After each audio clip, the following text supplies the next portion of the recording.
ابھی lock down کا جو معاملہ چل رہا ہے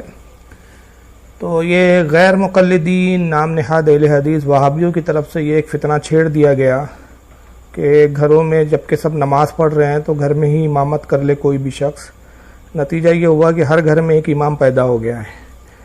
ورنہ پہلے تو مساجد جو علاقے کی ہوتی تھی اسی میں ایک امام ہوتا تھا اور سب اس کی ابتدا میں نماز پڑھتے تھے. اب چونکہ مساجد میں پابندی ہے تو وہابیوں نے امامت کے درجے کو اتنا عام کر دیا،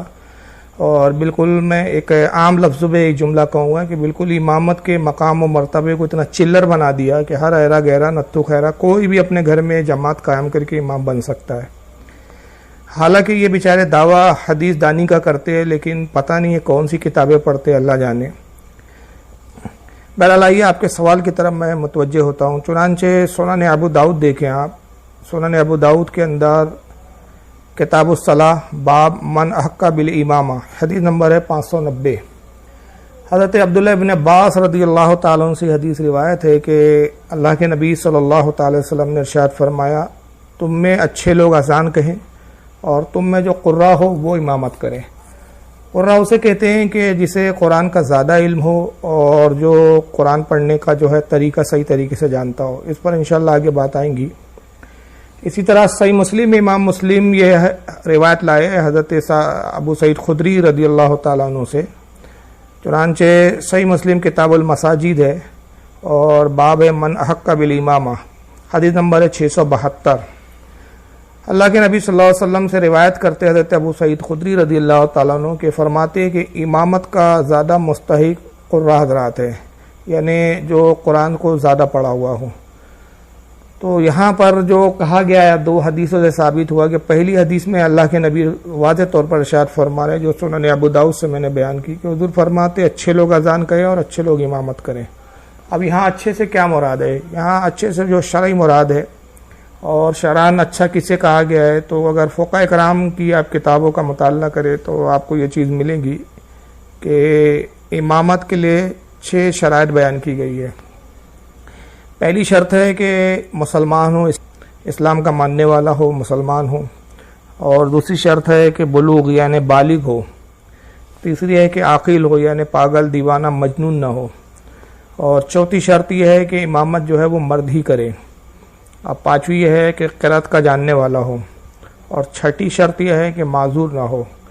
تو معذور ہونے کا مطلب یہ ہوتا ہے کہ جیسے کسی کو حدث کی شکایت ہوتی ہے، بعض لوگوں کا یہ حال ہوتا ہے کہ مسلسل پیشاب کے قطرے ٹپکتے ہیں یا بعض کی ری خارج ہوتی رہتی ہے، تو ایسے افراد معذور ہے. تو امامت کے لیے حکم یہ ہے کہ معذور بھی نہ ہو، اس لیے کہ اس کا جب وہ معذور ہے تو طاہر کی یعنی اچھے شخص کی وہ امامت نہیں کر سکتا. البتہ در مختار کتاب الصلاح باب الامامہ جلد نمبر 2 صفحہ 390 پہ یہ مسئلہ بیان کیا گیا ہے کہ معذور اگر اپنے مثل معذور کی اقتدا کرنا چاہے، یعنی اگر کوئی شخص اس کو ری خارج ہونے کا مرض ہے مان لیجئے، یا پیشاب کے قطرے ٹپکنے کا مرض ہے، اور جس کی وہ امامت کر رہا ہے مقتدی بھی اسی کی طرح ہو، اسی کی مثل ہو، تو پھر وہ اس کی امامت کر سکتا ہے. یا تو اس سے زیادہ ہو اس کی کر سکتا ہے جو زیادہ ہو، یا اس کے مثل ہو. لیکن اگر اس سے کم ہے اور امامت کے لائق ہے تو پھر معذور اس کی امامت نہیں کر سکتا. یہ تو خیر 6 شرائط وہ ہے جو میں نے بیان کی، لیکن ان تمام شرائط میں سب سے بڑی جو شرط ہے وہ یہ ہے جس کو فتاوی عالمگیری میں کتاب الصلاۃ الفصل الثالث کے اندر جلد نمبر 1 صفحہ 86 پر صاحب عالمگیری نے اس کو بیان کیا ہے. اور وہ یہ ہے کہ جس کی بد مذہبی جو ہے حد کفر تک نہ پہنچی ہو، ایسا شخص ہی امام بن سکتا ہے. اگر کسی کی بد مذہبی جو ہے وہ حد کفر تک پہنچ جائے تو اس کے پیچھے نماز بھی مکروہ تحریمی ہوں گی، واجب الاعادہ ہوں گی، یعنی اس کے پیچھے نماز پڑھی تو نماز ہی نہیں ہوں گی. پھر فقہاء کرام فرماتے ہیں کہ امامت کا مستحق کون ہے. تو اگر مان لیجئے کہ 2 اشخاص پائے جائیں اور دونوں امامت کے لائق ہو، تو پہلے تو فرمایا کہ امامت وہ کرے کہ جو نماز و طہارت کے مسائل اور احکام کو اچھی طریقے سے جانتا ہو. اگرچہ باقی جو علوم ہیں جیسے صرف نحو ہے، عربی گرامر ہے، عربی کو جاننا ہے، عربی کو سمجھنا ہے، علم حدیث ہے، علم تفسیر ہے، جو باقی علوم ہے دین کے، اگر اس پر اس کی پوری دستگاہ نہ ہو، اس پہ پوری اس کی قدرت نہ ہو تو کوئی حرج نہیں ہے. البتہ اگر وہ نماز اور اس کے مسائل اور طہارت کے احکام اور اس کے مسائل اچھی طرح سے واقف ہے اور قرآن اس کو زیادہ یاد ہے، اور پھر بطور مسنون پڑھنا جانتا ہو، یعنی جس طرح سے سنت طریقہ ہے اس کے پڑھنے کا، یعنی اس کے قرآن کے الفاظوں کے حروف اور اس کے مخارج وغیرہ بالکل صحیح طریقے سے اس کے ادا کر سکتا ہو، تجوید کا علم زیادہ اس کو معلوم ہو، تو ایسا شخص جو ہے وہ امامت کے لائق ہے۔ اور اگر بالفرض فقہاء کرام نے یہ بھی لکھا ہے، میں ایک معلومات کے اعتبار سے بات عرض کر دوں کہ اگر دو شخص ایسے ہو امامت کے لیے کہ مان لیجئے کہ دونوں قرآن برابر جانتے ہیں، تجوید میں بھی دونوں برابر ہیں، مخارج بھی دونوں کے بہترین ہیں، تو اب دونوں میں پھر کون امام بنے گا؟ جب دو ایک طرح سے آ جائے، ایک ہی کوالٹی کے لوگ ہو، تو پھر فقہاء کرام کہتے ہیں کہ اس میں پھر وہ امامت کا زیادہ حق رکھتا ہے کہ جو حرام سے زیادہ بچتا ہو، اور جس کو حرام و حلال کا زیادہ فرق معلوم ہو، حلال و حرام کے حکام جو زیادہ جانتا ہو۔ مان لے کہ دونوں متقی اور پرہیزگار ہے اور حرام و حلال کے بھی فرق کو دونوں برابر جانتے ہیں، تو پھر حکم یہ ہے کہ جو ان میں زیادہ عمر والا ہو اور جس نے اسلام کے حالات میں جو ہے زیادہ عمر گزاری ہو۔ اگر مان لے کہ دونوں عمر میں بھی برابر ہے اور اسلام دونوں کا ایک ہی طرح سے رہا، مطلب ایک ہی وقت گزارا ہے اتنا ہی وقت، تو پھر یہ ہے کہ جس کے اخلاق اچھے ہو، تو اب دیکھا جائے گا کہ ان دونوں میں اخلاق کس کا بلند ہے۔ جس کا اخلاق اچھا ہوگا اس کو امامت کے لیے آگاہ کیا جائے گا۔ اب یہاں فقہ کہتے ہیں کہ اگر مان لیا جائے کہ دونوں کے اخلاق بھی ٹھیک ہے اور بہت اچھے ہیں، اب یہ طے نہیں کیا جا پا رہا ہے کہ بھئی ان میں سے کون زیادہ بہتر اخلاق والا ہے اور کون کمتر اخلاق والا ہے، دونوں کا اخلاق اچھا ہے، تو پھر علماء کہتے ہیں کہ ان میں جو تہجد گزار ہو، یعنی جو تہجد کی نماز پڑھتا ہو، وہ پھر زیادہ امامت کا حقدار ہے۔ مگر مان لیجئے کہ دونوں تہجد گزار ہو، تو پھر کہا گیا ہے کہ جو نسب میں جو ہے بہتر ہو ان میں، تو نسب کے اعتبار سے جو زیادہ شریف نسب کا جو ہے وہ ہو، مطلب وہ امامت کے لائق ہے۔ مان لیجئے کہ حسب و نسب میں بھی دونوں ہی برابر ہے، تو پھر دیکھا جائے گا کہ دونوں میں خوبصورت کون ہے اور عزت والا کون ہے۔ مان لیجئے کہ دونوں حسن و جمال میں بھی برابر ہے اور عزت میں بھی دونوں برابر ہے، قوم میں اور معاشرے میں دونوں کی عزت جو ہے بہت زیادہ ہے، دونوں کو عزت سے دیکھا جاتا ہو، تو پھر فقہاء کرام کہتے ہیں کہ پھر یہ دیکھا جائے گا کہ ان میں کپڑے کس کے زیادہ ستھرے ہیں، صاف ستھرے کون کپڑے پہنتا ہے۔ اب اگر مان لے کہ اس میں بھی برابر ہو، تو پھر فقہاء کرام کہتے ہیں کہ اب قرہ ڈالا جائے گا، اور قرہ جس کے نام نکلے گا وہی امامت کے زیادہ جو ہے لائق مانا جائے گا۔ تو بہرحال یہ ہے چند مسائل جو میں نے آپ کے سامنے عرض کیے ہے کہ قرآن کے زیادہ جاننے والا، تہجد گزار، یہ سب کوالٹی آئی ہے، اور اس میں سب سے بڑا ہے کہ فاسق و فاجر نہ ہو۔ اور فسق کے اندر بھی بہت ساری چیزیں آتی ہے، اگر کوئی فاسق ہے تو وہ امامت نہیں کر سکتا، مثلا داڑھی منڈا ہے، داڑھی ہی پوری صاف ہے اس کی، یا حد شرع جو مقرر ہے اس سے کم داڑھی ہے اس کی، یعنی 4 انگل سے اس کی داڑھی کم ہے، تو وہ امام نہیں بن سکتا۔ اگر ایسے شخص کے پیچھے نماز پڑھیں گے تو نماز ہی نہیں ہوگی، واجب الاعادہ مکروہ تحریمی ہے، اس نماز کا دوبارہ لوٹانا واجب ہے، اور نہیں لوٹائیں گے تو گناہ گار ہوں گے۔ اسی طرح جھوٹ بولنے والا ہے، لوگوں کا مال ہڑپ کرنے والا ہے، لوگوں کو دھوکہ دینے والا ہے، یا علماء حق اہل سنت و جماعت کی غیبت کرنے والا ہے، یا نمازوں کا چھوڑنے کا عادی ہے، بد مذہبوں کو اچھا جانتا ہے،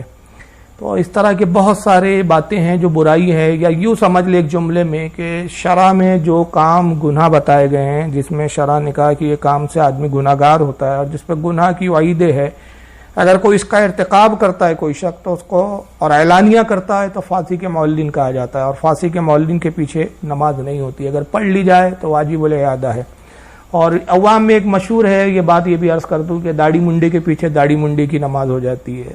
تو یہ بھی غلط مسئلہ عوام میں مشہور ہے۔ داڑھی منڈا اگر کوئی ہے تو داڑھی منڈے کی بھی نماز اس کے پیچھے نہیں ہوں گی،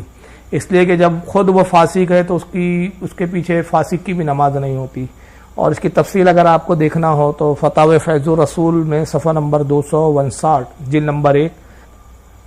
یہ فتاوی فیض الرسول جو حضرت فقیہ ملت حضرت علامہ مفتی جلال الدین امجدی علیہ رحمت و رضوان کی کتاب ہے، اس کے اندر اس کی بڑی تفصیل ہے، باب الامامت کے اندر یہ انہوں نے مسئلہ بیان کیا ہے۔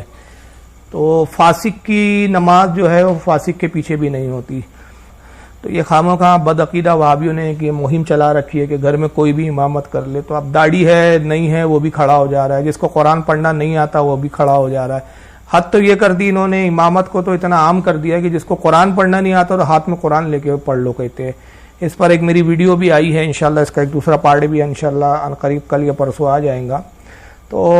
کہتے ہیں کہ قرآن ہاتھ میں لے لو. تو مجھے تو ایسا لگتا ہے کہ یہ جتنا اسلام کو اتنا ماڈرنائز اور اتنا آسان کرتے جا رہے ہیں، تو کل کہیں گے اگر آپ کو قرآن پڑھنا بھی نہیں آتا تو اس کی بھی ضرورت نہیں، کیسٹ لگا دو، اسی پہ رکوع اور سجود کر لو، قرات والی کیسٹ لگا دو، ٹیپ ریکارڈ وغیرہ، یا وہ آج کل تو وہ چل رہے ہیں موبائل میں قرات جو ہے ریکارڈ کر کے رکھ دو مصلی پہ، اور اس میں ریکارڈ کر کے اسی کے پیچھے پڑھو. تو یہ ایک طرف تو لوگوں کو بدعتی کہتے ہیں، یہ بدعقیدہ غیر مقلدین وہابی، اور خود کا حال یہ ہے کہ نئی بدعتیں پیدا کرتے ہیں. اندازہ لگائیے اگر ہر گھر میں ایرا گیرا نتھو خیرا امام بننے لگ جائے اور ہاتھ میں قرآن لے جائے، کیا ہے پھر یہ سارے مدارس بند کر دینے چاہیے. پھر یہ خود وہابیوں کیوں مدرسے چلا رہے ہیں اور کیوں زکاتیں وصول کر رہے ہیں اور خود سعودیہ کی ریال اور صدقے کھا رہے ہیں. تو انہوں نے سب سے پہلے اپنے مدارس کو بند کر دینا چاہیے کہ بھئی کوئی ضرورت نہیں امام کی. کوئی بھی شخص ایرا گہرا جس کو تھوڑا سا بھی قرآن پڑھنا آتا ہو اور یاد بھلا اس کو قرآن کچھ نہ ہو تو قرآن ہاتھ میں اٹھا کے وہ پڑھ لے. تو بہرحال امامت اتنا آسان مسئلہ نہیں ہے، بہت بڑا مسئلہ ہے. اور یہاں تک کہ اگر خدا نخواستہ کسی امام سے غلطی ہوتی ہے اور وہ قصدن کرتا ہے یا مسائل سے ناواقف ہے اور وہ غلطی کرتا ہے، تو مقتدی کا تو گناہ ہوتا ہی ہے، مقتدی کو نماز ہوتی نہیں ہے، اور مقتدیوں کا گناہ بھی جو ہے اس امام کے سر جاتا ہے کہ سب کی نمازیں خراب کرنے کا جو ہے وہ باعث بن رہا ہے. اور آخری بات اس پہ میں اختتام کروں گا کہ بہرحال یہ سارے شرائط اپنی جگہ ہے کہ امام قاری ہو، قرات کا جاننے والا ہو، قرآن تجوید سے پڑھنا جانتا ہو، یہ ساری چیزیں اپنی جگہ. سب سے بڑی جو ہے ایک اہم چیز ہے وہ یہ ہے کہ